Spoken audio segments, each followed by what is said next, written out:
இன்னைக்கு எங்கே போக போகிறோம் அப்படின்னா ஃபர்ஸ்ட் ஷோ மதராசி படத்து தான் போக போகிறோம். ஏஆர் முருகதாஸ் படம், அதுவும் தனியாக இல்லை, ஒரே ஸ்கூலில் ஒரே கிளாஸில் ஒரே பெஞ்சில் ஒன்றா உட்காந்து மொத்த ஃப்ரெண்ட்ஸும் ஒன்றா போக போகிறோம்.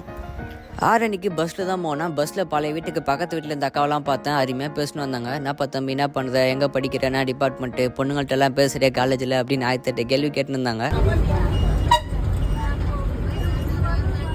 தென் பஸ் ஸ்டாண்ட் ரீச் ஆனதான் இந்த கட்டை போயிட்டு வாங்க இன்னொரு நாள் பார்ப்போம் அப்படின்னு ஒரு பாய் சொல்லிட்டு பசங்களுக்கு கால் பண்ணேன். நீ நிறைய தேட்டருக்கு வந்துடுவாய், லக்ஷ்மி தேட்டர் அப்படின்னு சொன்னானுங்க. ஸோ தேட்டர் நோக்கி நடக்க ஆரம்பிச்சிட்டேன். இப்போ என்ன பிரச்சனைனா, இப்போ தான் நியூவாக ஜிபே இறக்கிருக்கேன். அதில் ஒரு 400 வரை வச்சுட்டு இருக்கேன். அதை மட்டும் அவனுங்க பார்த்தேன்னா சத்தியமாக ₹1 இருக்காது. அதை என்ன போகுதுன்னு தெரியல, ஒரு யோசனையாகவே போயிட்டு இருக்கேன்.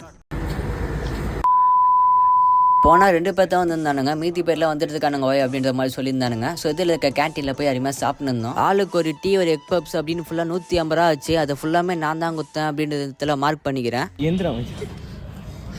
எடுக்க மாட்டேன். நாங்கள் மொத்தம் 6 பேர்கிட்ட போனோம். ஒருத்தருக்கு 150 ரூபா. ஸோ டோட்டலாக 900 ரூபா ஆச்சு. டிக்கெட் வாங்கிட்டு நேராக மேலே போனால் கரெக்டாக படம் போட்டாங்க. அங்கே போய் எங்கள் சீட் எது அப்படின்னு கண்டுபிடிக்கிறதே பெரிய பிரச்சனையாக போச்சு. அதை போய் கண்டுபிடிச்சி கரெக்டாக உட்காந்துட்டோம்.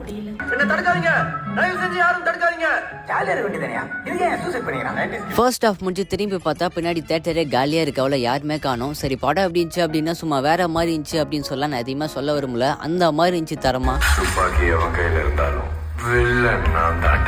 ஆக்சுவலாக படம் பார்க்கும்போது எனக்கு ஒரு பயம் இருந்துகிட்டே இருந்துச்சு. இந்த லவ் வச்சு இல்லைனா சிவகார்த்திகேயனுக்கு ஒரு இஷ்யூ இருக்கும், அதை வச்சு தான் மொக்க பண்ணுறவங்களோ அப்படின்ற மாதிரிலாம் பயம் இருந்துச்சு. பட் இதில் வர ஒவ்வொரு சீன்ஸுமே எல்லாமே அக்செப்ட் பண்ணிக்கிற மாதிரி தான் இருக்கும். ரொம்ப சூப்பராக இருக்கும். முக்கியமாக ஃபைட் சீன்ஸ் அதெல்லாம் நான் சொல்லவே தேவையில்ல, அந்த மாதிரி இருந்துச்சுன்னு சொல்லலாம். உங்களுக்கு டைம் பண்ணி தான் கண்டிப்பாக போய் தேட்டரில் பாருங்கள். துப்பாக்கி படம் விளையாண்டு வருவார்ல, அவர் ஃபைட் சீன்ஸ்லாம் சொல்ல வாய்ப்பே இல்லை.